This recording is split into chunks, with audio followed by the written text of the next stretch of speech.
अस्सलाम वालेकुम क्लास। निशा कैसे हो? निशा ग्रुप में मैसेज कन्वे करो, जल्दी से सब ज्वाइन करें।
निशा आपने मैसेज कर दी सबको?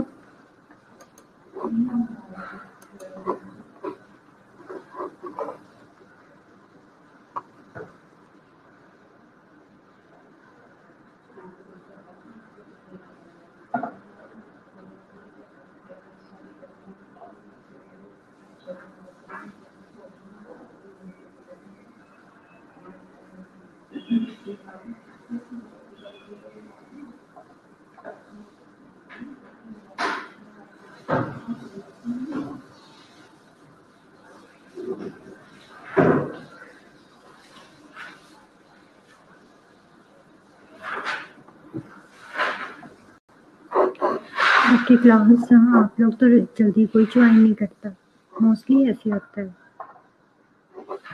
आप 10 मिनट्स गुजर चुके हैं और अभी 3 स्टूडेंट्स हो आप लोग।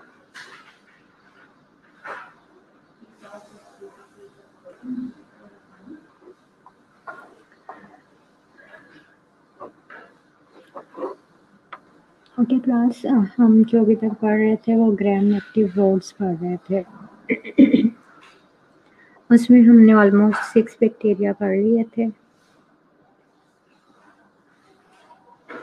तो अगर आप स्टार्ट से कोई मुझे बता सकता है कि हमने अभी तक बैक्टीरिया की कौन-कौन सी टाइप्स पढ़ ली हैं? सिंपल से मुझे टाइप्स के नेम बताने, जैसे ये यहाँ पर लिखा हुआ है ग्राम पॉजिटिव कोकाई। जल्दी से बताओ निम्रा, अभी तक मेन जो टाइप्स हैं वो कौन-कौन से पढ़ ली हैं?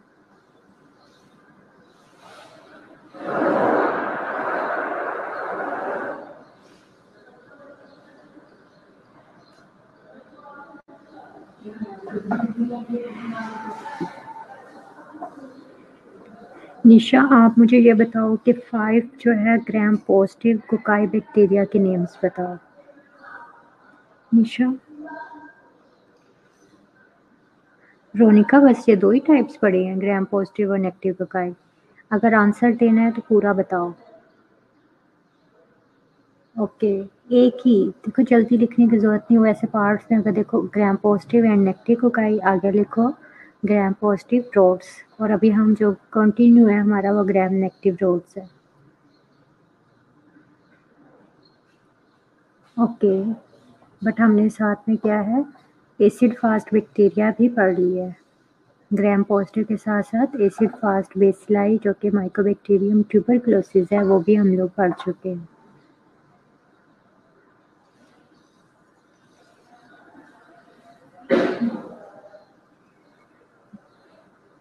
निशा, निम्रा, अदीना कोई जल्दी से मुझे बता दे 5 ग्राम पॉजिटिव कोकाई बैक्टीरिया के नेम्स।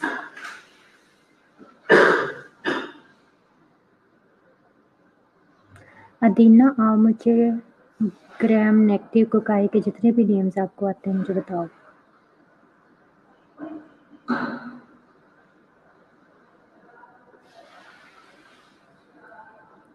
रोनिका, आप मुझे नेक्स्ट आंसर बताओ। ग्राम पॉजिटिव रोड्स में कौन कौन से बैक्टीरिया पड़े हैं? मुझे 5 नेम्स बता दो जस्ट ग्राम पॉजिटिव रोड्स के।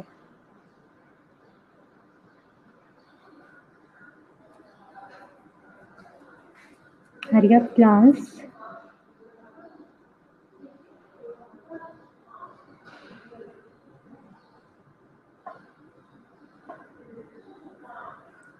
Okay Nimra, good. Nimra, next question मेरा था आपसे जो मैंने नेक्स्ट किया वो बताओ।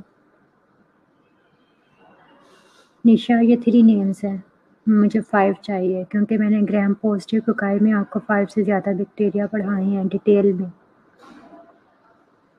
स्टेप्टोकोकस ऑरियस के साथ ही 2 और बैक्टीरिया हैं। ओके अदीना, गुड। ग्राम नेगेटिव मैंने आपको यही पढ़ाए थे। निशा, अपना आंसर कंप्लीट करो।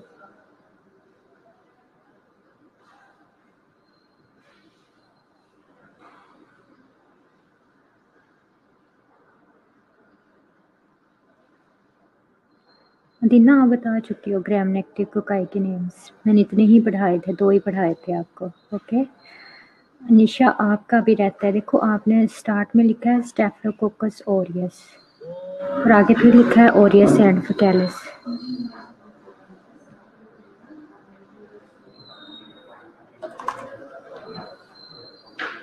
हरी अप।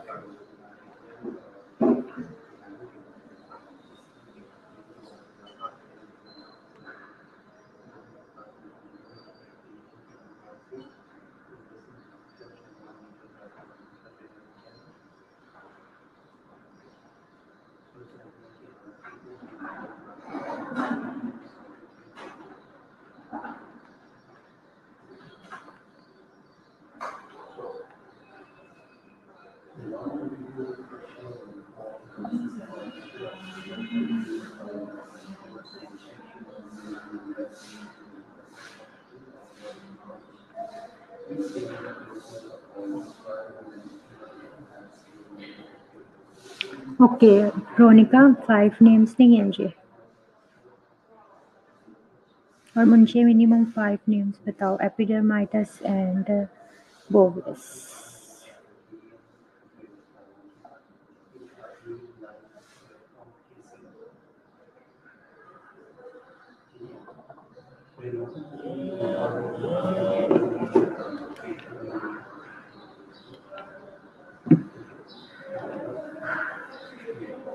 ओके निम्रा, ठीक है।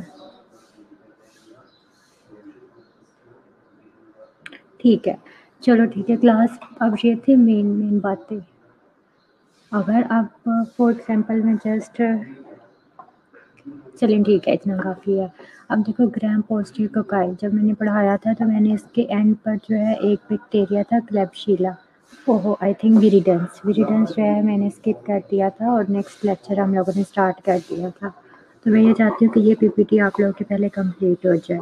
तो आप देखो एंड वाला बैक्टीरिया पढ़ाने से पहले मैं ये स्टार्ट से ही आपको थोड़ा सा समराइज़ करती जाऊँगी। स्ट्रेप्टोकोकस क्या है? स्ट्रेप्टोकोकस जो है बैक्टीरिया, ये सब कोई भी अगर स्ट्रेप्टोकोकाई का मैं एक भी बैक्टीरिया पूछती हूँ, फॉर एग्जांपल जस्ट पायोजनीज पूछती हूँ, तो ये आप स्टार्ट वाली बातें उस सब में लिख सकते हो।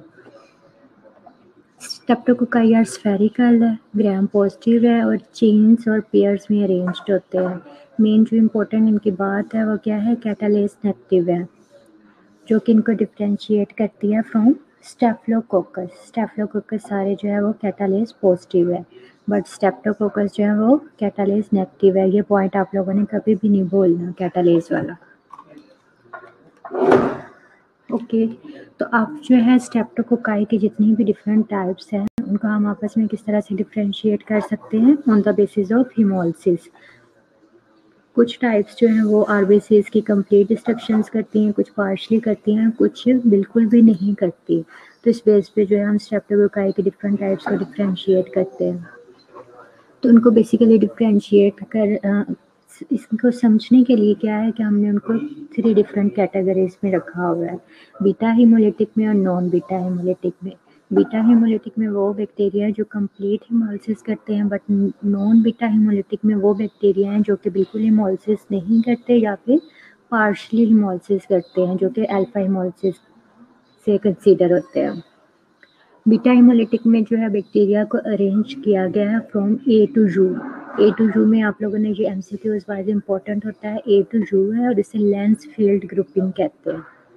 ठीक है, लेंस फील्ड ग्रुपिंग के बेस पे जो है बीटा हेमोलिसिस हेमोलिटिक बैक्टीरिया को जो है वो डिफरेंट कैटेगरीज में रखा हुआ है। तो अब इसमें कौन कौन से फॉर एग्जांपल बैक्टीरिया हैं, पायोजनीज है, एक्लेप्टिशिया है, फिकैलिस है, बोवियस है। ओके, और नॉन बीटा हेमोलिटिक में कौन कौन से हैं, और अल्फा हेमोलिटिक पे। अल्फा हेमोलिटिक में बेसिकली स्ट्रेप्टोकोकस निमोनियाई है और विरिडेंस है।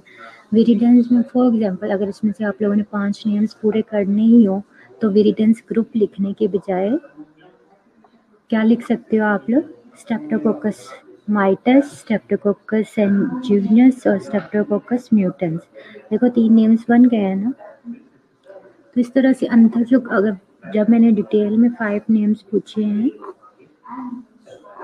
तो तब आप लोग अंदर वाले टाइप्स बताकर पूरा नेम 5 नेम्स कर सकते हो। तो बेसिकली जो मैंने आपको पढ़ाना है आज, स्लाइड्स कहाँ चले गए हैं, उसमें से ये विरिडेंस ग्रुप है। विरिडेंस ग्रुप मैंने आप लोगों को बेसिकली पढ़ाना है। अब बीटा हेमोलिटिक, अल्फा हेमोलिटिक ये मैं आप लोग को बता चुकी हूँ। आप लोग बस इतना ही जो वैसे बात याद रख लें कि बीटा में कंप्लीट हेमोलिसिस है। किस वजह से कंप्लीट हेमोलिसिस है? Due to production of an enzyme which is a hemolysin, और इसे जिसे हम कहते हैं स्टेप्टोलाइसिन और स्टेप्टोलाइसिन एस। ओके, अब अल्फा हेमोलिटिक है कि उसमें जो है वो पार्शली हेमोलिसिस है या फिर इनकम्प्लीट हेमोलिसिस है, लाइसिस है आरबीसीज की। तो कहता है कि इसमें इतना ही बेसिकली बस आप लोग यही याद रख लो। गैमा में जो है वो नॉन बीटा हेमोलिटिक जो है स्ट्रेप्टोकोकाई रखे गए हैं। ट्रांसमिशन जो है इनका बेसिकली क्या है, most streptococci are part of normal flora of human throat, skin, intestine but produce disease when they gain access to tissues or blood। Normally ये ट्रांसमिशन ये बता रहे हैं कि देखो जैसे आप लोगों ने अभी तक जो ग्राम पॉजिटिव रोड्स में नेगेटिव में पढ़ रहे हो कि वो सोइल में प्रेजेंट है या फिर क्या है इन्वायरमेंट में किसी डिफरेंट स्पेसिस पे प्रेजेंट है, तो वहाँ से जो है हमारी बॉडी के अंदर इनहेल हो रहे हैं या फिर इंजेस्ट हो रहे हैं, फूड के थ्रू हमारी बॉडी में जा रहे हैं। बट इसकी ट्रांसमिशन में ये बताया हुआ है कि ये बैक्टीरिया नॉर्मली हमारी बॉडी में प्रेजेंट है। नॉर्मली प्रेजेंट है तो वो नॉर्मल फ्लोरा कंसीडर हो रहे हैं जब वो अपने फिक्स्ड असाइंड स्पेसिस में प्लेसेस पे प्रेजेंट है। फॉर एग्जांपल जैसे स्किन है, थ्रोट है, इंटेस्टाइन है, नॉर्मली भी ये हमें वहाँ पर मिलते हैं बैक्टीरिया, और कोई डिजीज़ नहीं कॉज करते। डिजीज़ तब कॉज करेगा जब इनकी ट्रांसमिशन होगी इनके फिक्स्ड एरिया से किसी और साइड पे। फॉर एग्जांपल तो स्किन का नॉर्मल फ्लोरा था तो वहाँ से मूव करके क्या है ब्लड में चला गया है, इंटेस्टाइन का था वहाँ से मूव करके यूरिनरी सिस्टम में चला गया है या कहीं और ब्लड में चला गया है।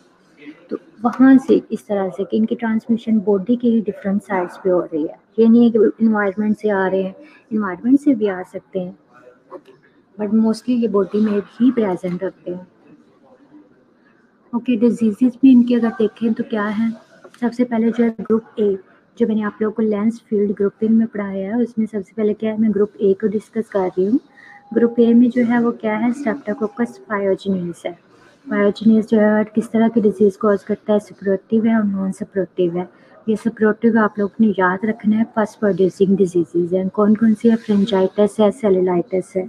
नॉन सप्रोटिव में क्या है, इम्यूनोलॉजिकल डिजीजेज है। फॉर एग्जांपल रूमेटिक फीवर है, अक्यूट ग्लोमेरुलोनेफ्राइटिस है। ये रूमेटिक फीवर और ग्लोमेरुलोनेफ्राइटिस मैं आप लोग को बता चुकी हूँ। रोमैटिक फीवर में देखो इम्यूनोलॉजी का रिएक्शंस हैं कि मतलब क्या है, एंटीबॉडीज़ जो है क्रॉस रिएक्ट करते हैं डिफरेंट जॉइंट्स के साथ हमारी बॉडी के, तो ऐसा रिजल्ट क्या आता है रोमैटिक फीवर, या फिर क्या है हमारी किडनीज इन्वॉल्व होती हैं, किडनीज के नेफ्रॉन की या जो है हमारी किडनी का स्ट्रक्चर जो है वो इन्फ्लेम्ड होता है due to our immune system.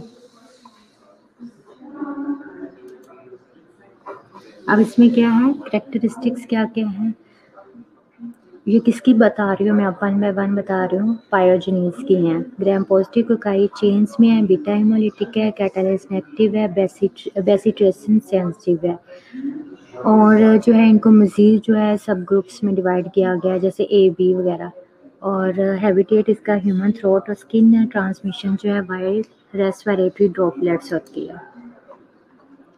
Cellulitis scarlet fever, ये उनकी पैथोजेनेसिस लिखी हुई है कि फॉर एग्जांपल सेलुलाइटिस है तो ये सेल्स की इन्फ्लेमेशन किस तरह से कॉज करता है बैक्टीरिया, तो एक एंजाइम प्रोड्यूस करता है जिसे हाइल्यूरोनाइडेज कहते हैं, जो कि क्या करता है ये स्प्रेड होता है और क्या करता है साथ साथ सेल्स को इन्फ्लेम्ड उनके वहाँ पर इन्फ्लेमेशन कॉज करता जाता है।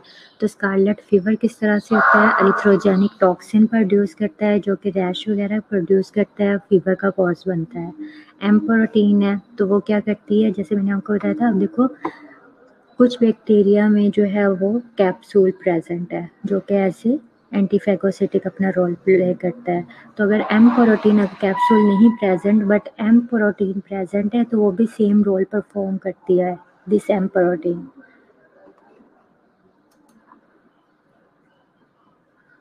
अब नॉन सिप्रोटिक डिजीजेस में फॉर एग्जांपल रोमैटिक फीवर किस तरह से है या अक्यूट ग्लोमेरुलोनेफ्राइटिस किस तरह से है।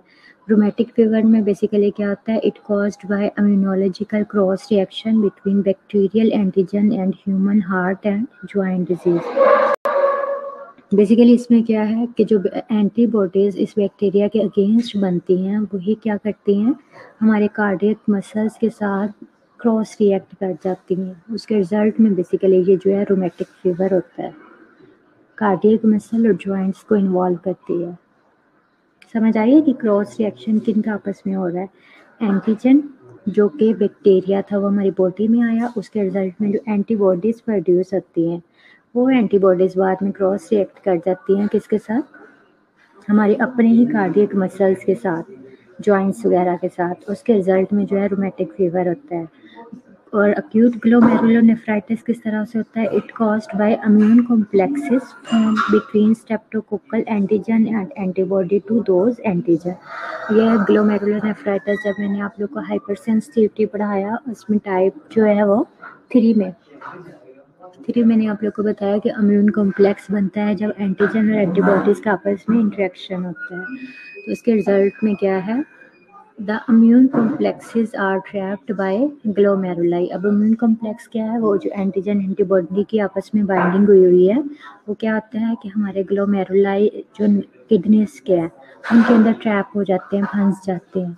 उसके रिजल्ट में क्या है, देखो अब एंटीजन बॉडी में आया हुआ है, एंटीबॉडीज़ की आपस में अटैचमेंट हुई हुई है, तो उसके रिजल्ट में क्या है, कंप्लीमेंट की तो एक्टिवेशन होनी है, न्यूट्रोफिल्स जो हैं वो क्या करते हैं, उसको मैसेज मिलता है कि कोई ना कोई एंटीजन हमारी बॉडी में आया हुआ है, वो एक्टिवेट हुए वो इस साइड की तरफ मूव करते हैं, और इसके रिजल्ट में क्या है, प्रोटीएज प्रोड्यूस बाय न्यूट्रोफिल्स।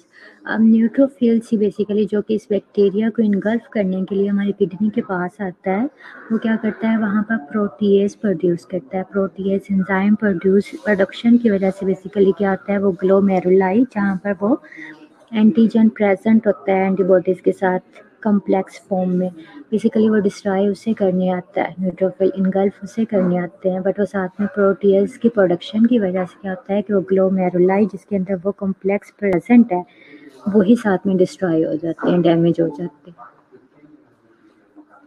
तो ये आप लोग जो है हाइपर सेंसिटिविटी रिएक्शंस में कंसीडर कर सकते हो कि हमारा इम्यून सिस्टम इतना एक्टिवेट हो गया था कि उसने नॉर्मल जो है उस एंटीजन को किल करने के साथ साथ क्या किया है, हमारे अपने सेल्स किडनीज के अपने जो ग्लोमेरुलाई हैं नेफ्रॉन्स वगैरह हैं उसको ही डिस्ट्रॉय कर दिया। क्लास आप लोग सुन रहे हो?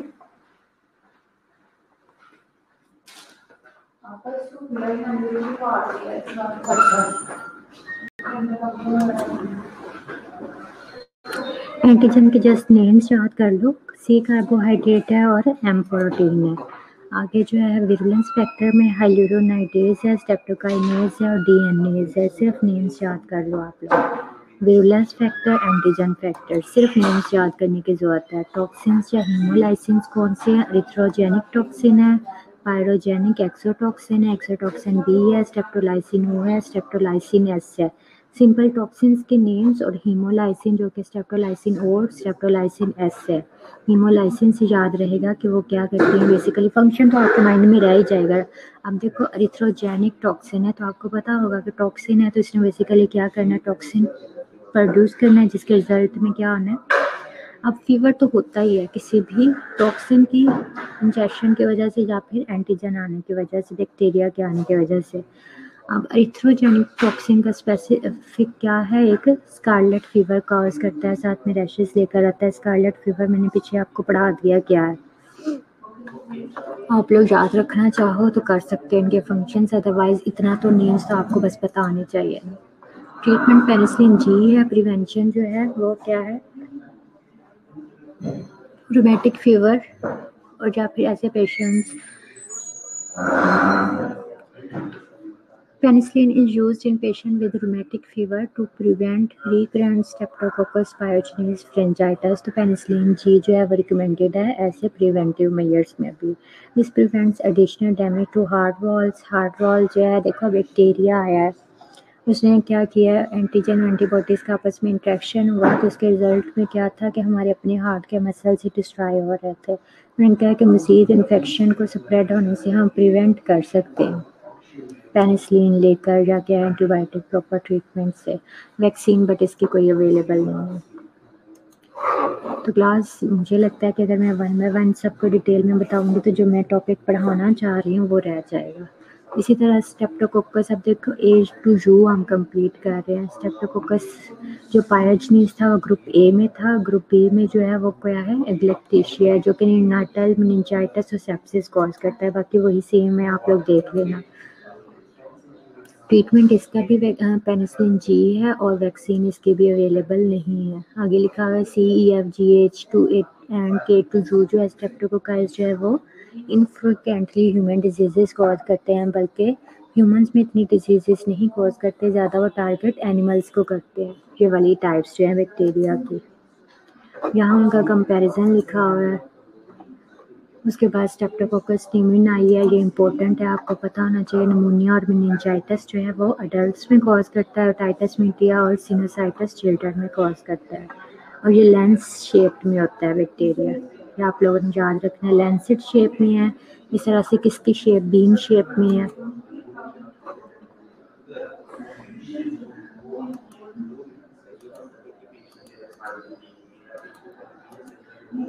ओके, कितनी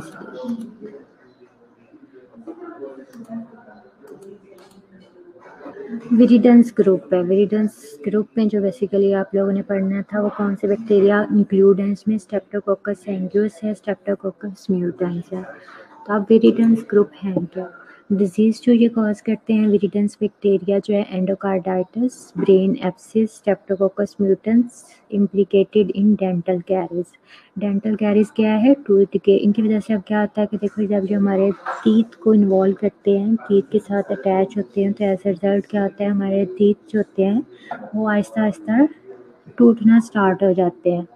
किसी का ऊपर से थोड़ा सा टूट जाता है, किसी का मुंह ज़्यादा, पहले ज़ाहिर है थोड़ा सा भी एक बार टूट गया है, साइड से टूट गया है या ऊपर से टूट गया, तो उससे क्या होता है, बैक्टीरिया को अटैचमेंट के लिए जो है एक ओपन स्पेस मिल जाती है। पहले क्या था कि टीथ के इर्द गिर्द जो है प्रॉपर मेम्ब्रेन होती है, हार्ड मेम्ब्रेन होती है जिसने टीथ को सपोर्ट किया होता है। जब थोड़ा सा उसका पार्ट टूट जाता है तो ज़ाहिर है वो मेम्ब्रेन एक तरह से इन्फेक्टेड हो जाती है, रप्चर हो जाती है, तो बैक्टीरिया को चांस मिल जाता है कि वो हमारे टीथ को क्या करे, नुकसान पहुंचा सके। ऐसे रिजल्ट क्या आता है कि हमारे दांत टूटना शुरू हो जाते हैं, वो दांत टूट ही जाता है जिससे थोड़ा सा भी ये इन्फेक्शन हो जाए। कैरेक्टरिस्टिक्स क्या हैं, ग्राम पॉजिटिव कोकाई हैं और चेन्स में होते हैं। अल्फा हिमोलिटिक में है, मतलब क्या है, पार्शियल हिमोलिसिस करते हैं। कैटालेस नेगेटिव है क्योंकि ये स्ट्रेप्टोकोकाई है। आगे क्या है, growth is resistant to optochin in contrast to pneumococci. अब देखो अल्फा हेमोलिटिक में मैंने 2 बैक्टीरिया आपको पढ़ाए हैं, कौन-कौन से हैं, स्ट्रेप्टोकोकस न्यूमोनाई है और स्ट्रेप्टोकोकस न्यूमोनाई और ये विरिडेंस है। अब इन दोनों को देखो अल्फा से पता चलेगा दोनों ने पार्शियल हेमोलिसिस की है, बट अब हमें कैसे ये पता चलेगा कि ये न्यूमोनाई है या फिर विरिडन है। तो कहते हैं कि इसमें हम जो है ऑप्टोचिन से भी उसके अंदर जो हमने जिस पेट्री डिश के ऊपर इसकी ग्रोथ करवाई हुई है बैक्टीरिया की, उसके अंदर जो है हम ऑप्टोचिन जो कि एंटीबायोटिक टाइप है, इसको हमने उसके अंदर रखा। तो अगर तो इस ऑप्टोचिन से वो ग्रोथ पेट्री डिश के ऊपर ख़त्म हो जाती है तो वो कौन सी बैक्टीरिया होगा, अगर ग्रोथ ख़त्म हो गई है तो जल्दी से मुझे बताओ। ऑप्टोचिन से अगर वो ग्रोथ जो है पेट्री डिश के ऊपर किल हो गई है तो वो इन दोनों में से कौन सा बैक्टीरिया होगा, न्यूमोनाई होगा या विरिडेंस होगा।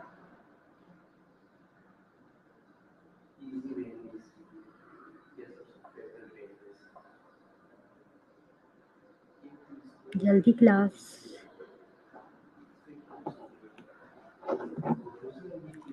गुड निम्रा। तो बेसिकली क्या होगा, न्यूमोनाई है। तो न्यूमोनाई जो है वो ऑप्टोचिन से किल हो जाते हैं, बट विरिडेंस जो है वो इसे रेजिस्ट करता है, इससे किल नहीं होता है, इससे सेंसिटिव नहीं है। Okay, colonies are not dissolved by bile. Bile से बेसिकली क्या है, डाइजेशन होनी होती है, तो कहते हैं कि ये जो है बाइल सॉल्युबल नहीं है, मतलब बाइल को भी ये रेजिस्ट करते हैं।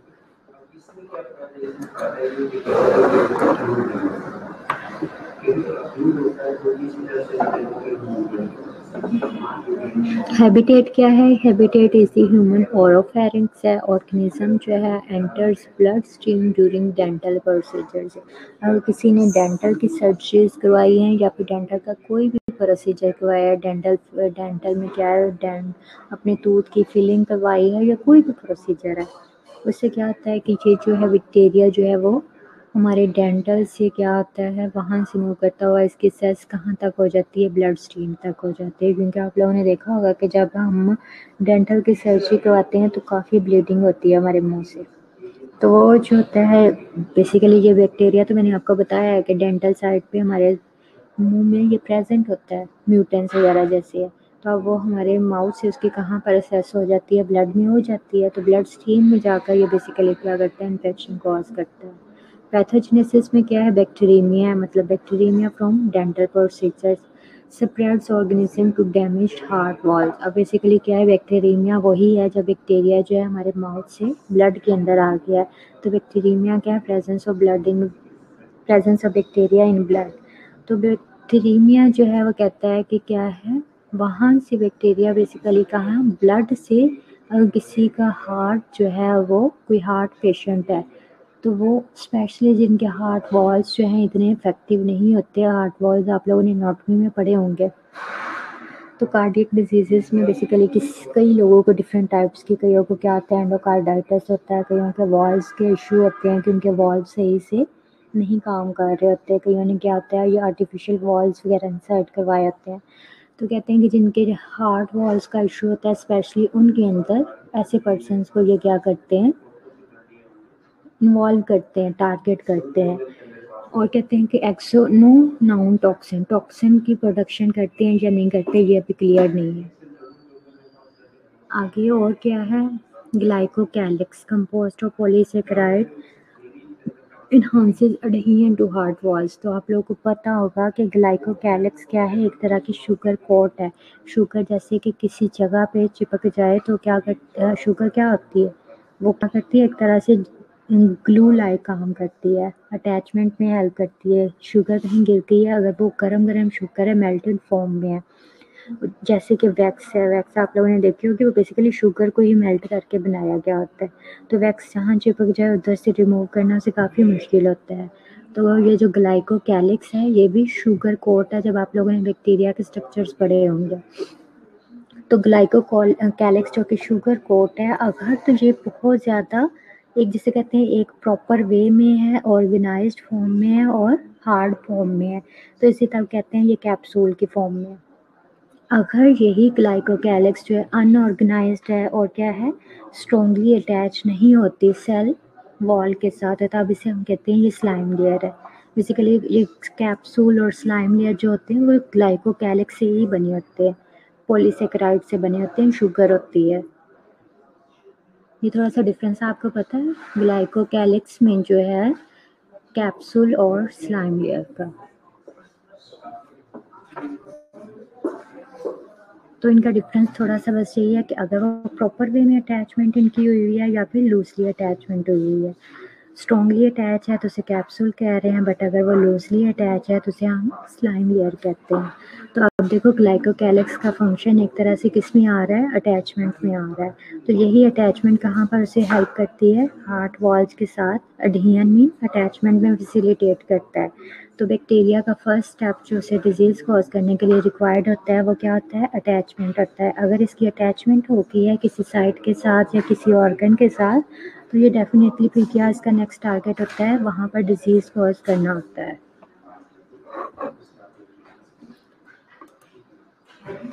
ओके क्लास, इसकी लेबोरेटरी डायग्नोसिस क्या है, ग्राम स्टेन स्मीयर एंड कल्चरिंग है। अब ग्राम स्टेन स्मीयर मैं आप लोगों को हर स्लाइड में ही बताती हूँ क्योंकि हर में ये टेस्ट किया जाता है कि क्या है। उसकी ग्राम स्टेनिंग के लिए जो है पहले क्या किया जाता है, स्मीयर प्रेपरेशन की जाती है। स्मीयर प्रेपरेशन बेसिकली क्या होता है कि जो ग्लास स्लाइड्स हैं उसके ऊपर जो हमारे पास सैंपल है बैक्टीरिया का उसको फिक्स किया जाता है। फिक्स करना मतलब ये है कि देखो हमने स्टेनिंग करनी है, स्टेनिंग में उसे बार बार जो एक कलर को रिमूव करने के लिए उसे वॉश करना पड़ता है। तो अगर वॉशिंग के दौरान जो सैंपल ग्लास स्लाइड के ऊपर बैक्टीरिया का प्रेजेंट है, अगर वो प्रॉपर वे में उसके साथ ग्लास स्लाइड के साथ अटैच ना हो तो वाटर के साथ वो सैंपल भी रिमूव हो सकता है। राइट है, आपने कोई चीज़ स्लैग कहीं पर प्लेट में भी बन रखी हुई है तो उसे जब हम पानी के नीचे से गुजारते हैं तो वो जैसी भी प्लेट के अंदर चीज़ हो वो मूव हो जाती है ना। बर्तन के अंदर कोई भी चीज़ रखा हुआ और जब उसे हम पानी के नीचे रखें तो वो चीज़ खुद ब खुद ही बर्तन से नीचे गिर जाती है। तो इसलिए जो होता है फर्स्ट स्टेप जो होता है वो फिक्सिंग होती है, स्मीयर फिक्सिंग होती है। फिक्सिंग मीन क्या है कि हमने उस बैक्टीरिया को स्लाइड के साथ प्रॉपर वे में अटैच करना होता है। वो अटैचमेंट किस तरह से होती है कि ग्लास स्लाइड के ऊपर हमने सैंपल रखा, फिर उसके बाद जो होता है उसे हमने स्टोव के ऊपर हीट के ऊपर ऐसे एक दो बार जो होता है ग्लास को मूव करते हैं, जिसकी वजह से क्या होता है कि बैक्टीरिया जो होता है वो चिपक जाता है स्लाइड के साथ। वो चिपकता किस तरह से, देखो आपने देखा होगा कि कोई बर्तन है उसके अंदर थोड़ा सा भी पानी है तो जब उसे हम सिलेंडर के ऊपर रखते हैं तो क्या होता है कि वो पानी की लेयर उसके साथ ही चिपक जाती है, पानी की लेयर। तो सेम ऐसे होगा कि वो सिर्फ एक स्पॉट सा नज़र आएगा आपको। अब स्पॉट तो तब तक ऊपर रहता है जब तक उसे हम साबुन से अच्छी तरह, जिसे कहते हैं ना, हाथ से खुद वॉश ना करें, स्पंज के साथ वॉश ना करें, वो स्पॉट नहीं रिमूव होता। तो ये होता है ग्राम स्टेन स्मीयर प्रेपरेशन है। फिर उसके बाद जो है हमने उसकी स्टेनिंग करनी होती है डिफरेंट स्टेन्स यूज़ करते हुए। उसके बाद हिमोलिसिस जो है वो अल्फा हिमोलिटिक है। ग्रोथ जो मैंने आपको पहले बताया कि बाइल या ऑप्टोचिन से ये नहीं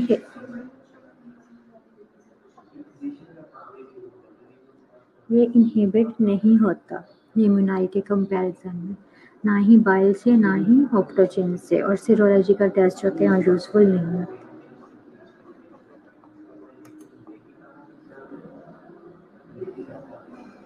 ट्रीटमेंट इसका क्या है, पेनिसिलिन जी विद और विदाउट एन अमाइनोग्लाइकोसाइड्स है। ओके, और प्रिवेंशन क्या है, पेनिसिलिन जी तो आप लोग सब में याद रख सकते हो ना, कुछ में डिफरेंट एंटीबायोटिक्स के नेम्स दिए हुए हैं। प्रिवेंशन क्या है, पेनिसिलिन टू प्रिवेंट एंडोकार्डाइटिस। मैंने आपको बताया कि देखो कार्डियक हमारे हार्ट मसल्स को या हमारे हार्ट को इन्वॉल्व होने से प्रिवेंट करने के लिए हम प्रिवेंटिव मेजर्स में क्या है, पेनिसिलिन ही पेशेंट्स को रिकमेंड डॉक्टर्स करते हैं ताकि उसका हार्ट सफ़र नहीं करे। Okay, penicillin to prevent endocarditis in patient with damaged और prosthetic heart valves who undergo dental procedures. तो किसी ने अगर डेंटल सर्जरीज करवानी है, कोई भी डेंटल का काम करवाना है, तो जो कार्डियक पेशेंट होते हैं उनको ये सर्जरी या डेंटल प्रोसीजर करवाने से पहले डॉक्टर रिकमेंड करते हैं कि आपने 3 डेज़ बिफोर या 5 दिन पहले क्या है, पेनिसिलिन जी लेनी है। और पेनिसिलिन जी से ये होता है कि क्या है, कोई बैक्टीरिया अगर उसके डेंटल में कोई इस टाइप का बैक्टीरिया प्रेजेंट है माउथ में तो किल हो जाता है। तो फिर इन्फेक्शन जो है वो उसके ब्लड तक नहीं पहुंचता, ब्लड में नहीं जाएगा तो ज़ाहिर उसका हार्ट जो है वो सेफ रहेगा। ठीक है, क्लास क्लियर हुआ?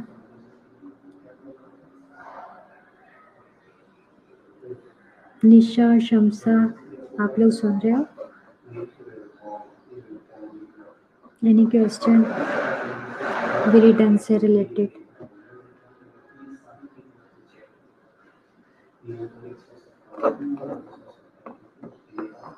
अब आप लोग मुझे बताओ, विरिटन्स आप लोगों ने पढ़ा था कि नहीं पढ़ा था जब मैंने स्टार्ट में ये आप लोग को स्लाइड पढ़ाए थे, या जस्ट स्ट्रेप्टोकोकस न्यूमोनाई तक पढ़ा था?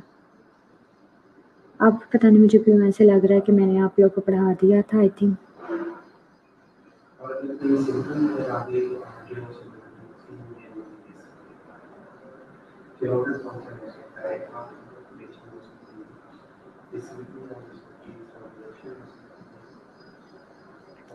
ओके, नहीं पढ़ाया था, चलो ठीक है। तो अगर मैंने ये नहीं पढ़ाया था तो जो मैंने आप लोग को स्लाइड्स शेयर की हुई थी उसमें ये लिखा भी नहीं होगा, तो आप लोग को मैं ये दोबारा शेयर करूँगी। जब ये शेयर करूँगी तो आपने पहले वाले ये ग्राम जो है स्ट्रेप्टोकोकाई वाले डिलीट कर देनी है, तो ये अपने पास सेव रखनी है।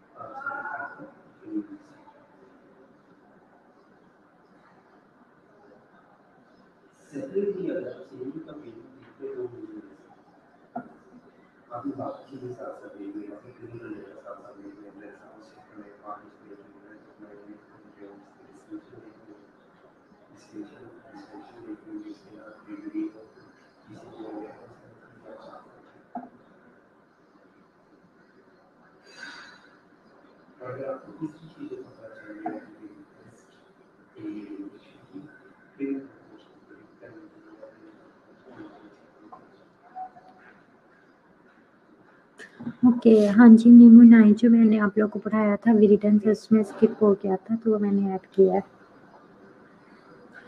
और मैं इसको अलग इसलिए नहीं पढ़ाना चाहती थी कि देखो उसी टाइप का स्ट्रेप्टोकोकस में इन्वॉल्व है, उसी की टाइप है ना, तो मैं इसको अलग से पढ़ाती तो आप लोग को याद रखना मुश्किल होना था। तो ये बैक्टीरिया विरिटेंस पढ़ना इम्पोर्टेंट था, विरिटेंट इम्पोर्टेंट बैक्टीरिया है, तो मैं इसको छोड़ना नहीं चाहती थी, इसलिए मैंने उसको उसी की स्लाइड में ऐड किया और अब आप लोग को पढ़ाया है।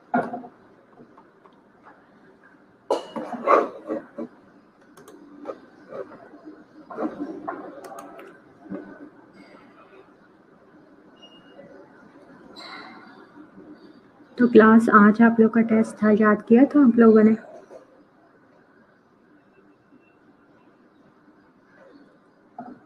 प्रीवियस ग्राम नेगेटिव किए हैं तो निम्रा, मैं उनको जितने भी ग्राम नेगेटिव होंगे मैं उसको एक ही पीपीटी में रखना चाहती हूँ। तो वो ये है कि अभी मैं साथ साथ बना रही हूँ, जैसे मैंने भी आपको इंटेरोकोकाई वाले पढ़ाने हैं जो इंटेस्टाइन के बैक्टीरिया नेगेटिव रोड्स हैं, तो इसी तरह रेस्पिरेटरी के हैं जैसे कि हीमोफिलस इन्फ्लुएंजा वगैरह, तो मैं इनको ऐड करके फिर ही आपको दूंगी। क्लास आप लोग का टेस्ट था, आप लोगों ने याद किया? रोनिका, निशा, जल्दी से बताओ।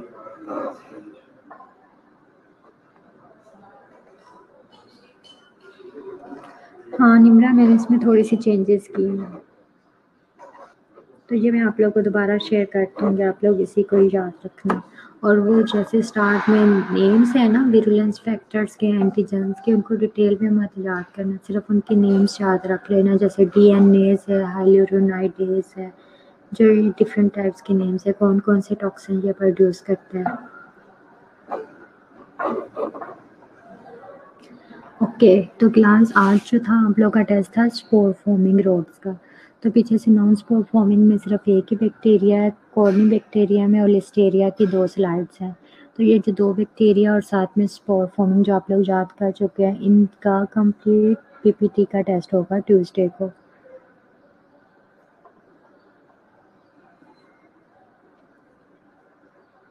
ठीक है, तो ये वीकेंड है, दरमियान में आप लोग इसे बार बार रिवाइज करना, अच्छे से याद हो जाएगा आपको।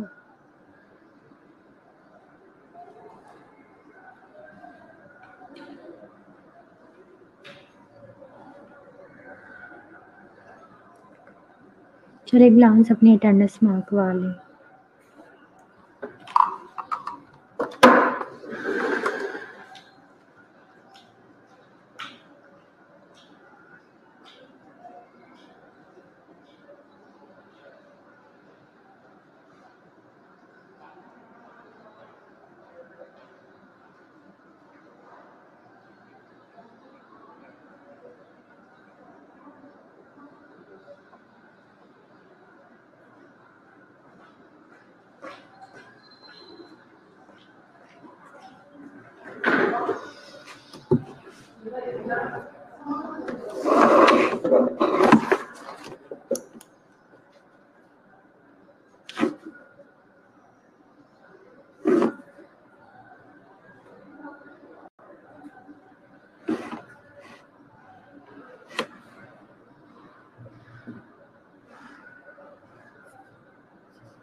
प्लीज मैं नाम बोल रही हूँ जो प्रेजेंट है, इसके अलावा कोई है तो अपनी अटेंडेंस मार्कवा ले। अदीना,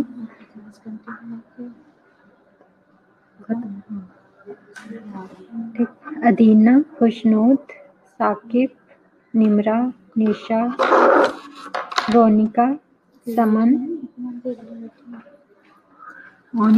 समन और शमसा जावेद। इसके अलावा और कौन प्रेजेंट है?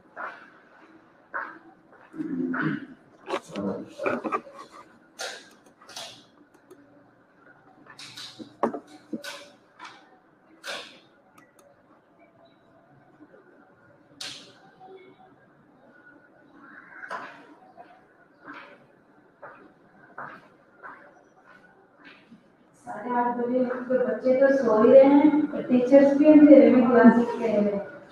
अंधेरे की वजह से मुझे नींद आ रही है।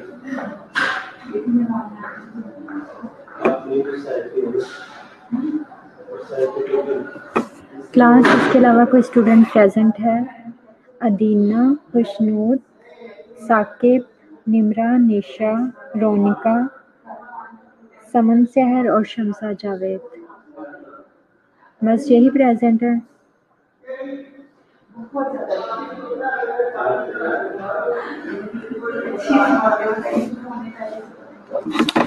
अभी कोई एक स्टूडेंट है जो नहीं अपनी जिसने अटेंडेंस लगवाई, क्योंकि आप लोग मेरे पास 9 शो हो रहे हो।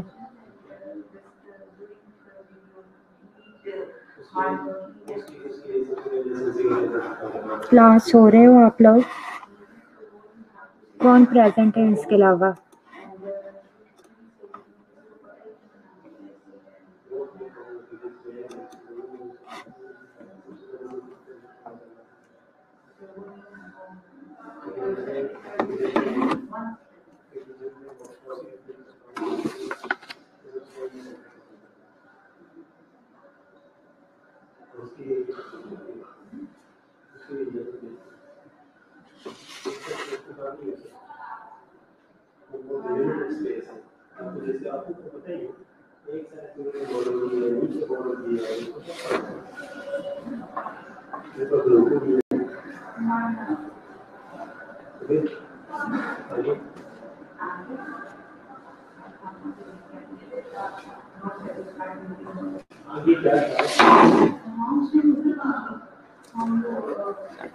जी, पर मेरे पास 10 शो हो रहे हैं ना। अगर एक एडमिट है तो 10 शो हो रहे हैं, इसलिए मैंने 9 आप लोग को कंसीडर किया है और मैंने 8 की अटेंडेंस मार्क की है।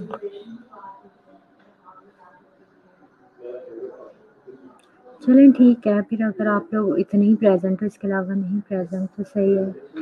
ओके क्लास, तो अब आप लोग को ट्यूसडे के टेस्ट का पता चल गया। ट्यूसडे को मैं आप लोग का टेस्ट लूँगी, वेडनेसडे को मैं आप लोग को ग्राम नेगेटिव को रोड्स जो है वो ट्राई करूँगी कि वो कंप्लीट हो जाए। वेडनेसडे को नहीं भी होते तो फ्राइडे तक आप लोग का बिल्कुल टोटल कंप्लीट हो जाएगा ये काम। उसके बाद हम बैक्टीरिया वगैरह नहीं पढ़ेंगे। अगर कुछ पढ़ेंगे तो मैं चाहती हूँ कि जैसे टॉक्सिन्स एंड डिफरेंट टाइप्स के टॉक्सिन्स आप लोगों ने पढ़ लिए हैं, एक्सोटॉक्सिन पढ़ लिया, इंटेरोटॉक्सिन पढ़ लिया है। इसके अलावा जैसे ये इधर काफ़ी टॉक्सिन्स के नेम थे, बट वो अलग-अलग स्लाइड्स में लिखे हुए हैं। तो टॉक्सिन्स पर अगर कोई क्वेश्चन आ जाता है तो आप एक ही स्लाइड से कैसे याद करोगे? तो मैं इन सब को कंबाइन करके टॉक्सिन्स पर एक लेक्चर अलग से बना दूँगी। जैसे मैं आप लोग से बार-बार कहती हूँ ना कि अपने नोट्स खुद बनाते जाओ। 5 ऐसे बैक्टीरिया के नेम याद करो जो कि कैप्सुलेटेड है, जिनमें कैप्सूल प्रेजेंट है। 5 ऐसे याद करो जो मोटाइल है। 5 वो याद करो। डिफरेंट कैटेगरीज में आपको बताती जाती हूँ कैसे ऐसे 5 नेम्स याद करते जाओ। तो इसी तरह से टॉक्सिन्स जो है वो अगर जस्ट एंडोटॉक्सिन आ जाता है तो आप उसके बारे में लिख सको। एंडोटॉक्सिन क्या आता है? बेसिकली क्या है? ग्राम नेगेटिव बैक्टीरिया की सेल वॉल में लाइपोपॉलीसेकेराइड्स प्रेजेंट होता है जो कि ऐसे एंडोटॉक्सिन काम करता है। वो एंडोटॉक्सिन जो होता है उसकी सेल वॉल का पार्ट ही होता है और वो कब रिलीज होता है ब्लड में? जबकि बैक्टीरिया की डेथ होती है। ठीक है, तो एंडोटॉक्सिन उसकी सेल वॉल में जब तक प्रेजेंट है वो डिफरेंट फंक्शंस परफॉर्म करता है। जैसे कि मैंने आप लोग को ग्राम नेगेटिव के बारे में पढ़ाते हुए ग्राम नेगेटिव को काय पढ़ाया या फिर ये अभी रोड्स पढ़ रहे हैं, बेसलाई पढ़ रहे हैं, तो इसमें आपको पढ़ा रही हूँ कि इस एंडोटॉक्सिन का फंक्शन क्या है। तो क्लास आप लोगों ने ये सारे अपने नोट्स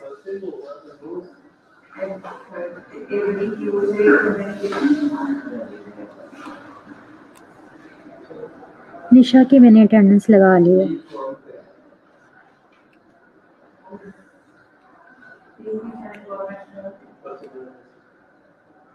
निशा की मैंने ऑलरेडी अटेंडेंस मार्क की हुई है। चलिए कोई बात नहीं क्लास, आप लोग सब जो प्रेजेंट हो आप लोग को पता है ना कि कौन कौन प्रेजेंट है। मैंने 2-3 बार नेम्स बोलती हैं, तो जो भी 5 मिनट है वो मेरे क्वेश्चन सुनो जो आप लोगों ने इसके लिए अच्छे से प्रेपरेशन के लिए याद रखने हैं। ठीक है, तो आपको सिंपल ये पता होना चाहिए कि इसके लिए हम अगर हम ये जनरल से क्वेश्चन सही है, एंडोटॉक्सिन क्या है, एक्सोटॉक्सिन क्या है। इसके अलावा अगर मुझे लगता है कुछ आप लोग को पता होना चाहिए तो वो ट्रांसक्रिप्शन ट्रांसलेशन ये प्रोसेस होते हैं जेनेटिक्स में। ये आप लोगों ने आई थिंक नहीं पढ़ा होगा। जी निशा आप प्रेजेंट है, मुझे पता है, स्टार्ट में आप ही थी। ठीक है, तो मैं ये कह रही हूँ कि आपका अगर मैं अब कुछ पढ़ाऊँगी जो हम दरमियान में टेस्ट के दरमियान में ही मैं कुछ ना कुछ पूछती रहूँगी, बताती रहूँगी, एक लेक्चर ले लिया करूँगी। वो टॉक्सिन का ले लूँगी और एक जेनेटिक्स का ले लूँगी, अदरवाइज बाकी आपका कोर्स अब टोटली कंप्लीट होगा। ठीक है, जेनेटिक्स में आप लोगों को पढ़ा दूँगी। उसमें हम डिटेल में नहीं जाएंगे, सिर्फ प्रोसेस देखेंगे डीएनए बनता कैसे है, डीएनए बनने की या प्रोटीन सिंथेसिस के स्टेप्स क्या हैं। जेनेटिक्स की डेफिनेशन कर लेंगे, जीन्स के बारे में थोड़ा सा पढ़ लेंगे।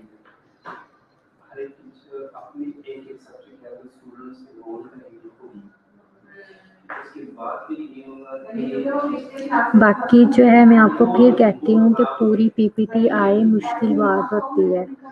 बाकी अगर आपको कोई टेस्ट के बारे में किसी ने पूछा है कि कौन कौन से टेस्ट परफॉर्म करते हैं किसी चीज़ को आइडेंटिफाई, किसी बैक्टीरिया को आइडेंटिफाई करने के लिए या वायरस को आइडेंटिफाई करने के लिए, तो आपको सिंपल बस ये पता होना चाहिए कि ये बैक्टीरिया कहाँ प्रेजेंट है। अगर उसका इन्फेक्शन यूरिन में नहीं होता तो यूरिन सैंपल नहीं लिखो, बस ये लिख दो ब्लड सैंपल करते हैं। ब्लड सैंपल लेकर क्या है, ब्लड लेते हैं कुछ, जैसे ये अब मैं आपको बता रही हूँ कि जो रेस्पिरेटरी होते हैं वो सलाइवा के थ्रू भी स्प्रेड हो सकते हैं, ड्रॉप्स के थ्रू भी हो सकते हैं।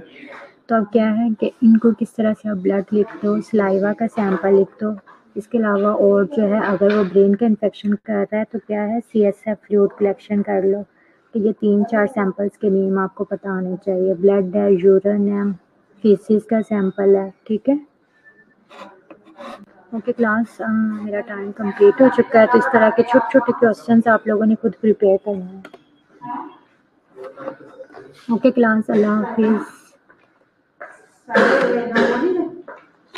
27 ओके, अल्लाह हाफिज़ क्लास।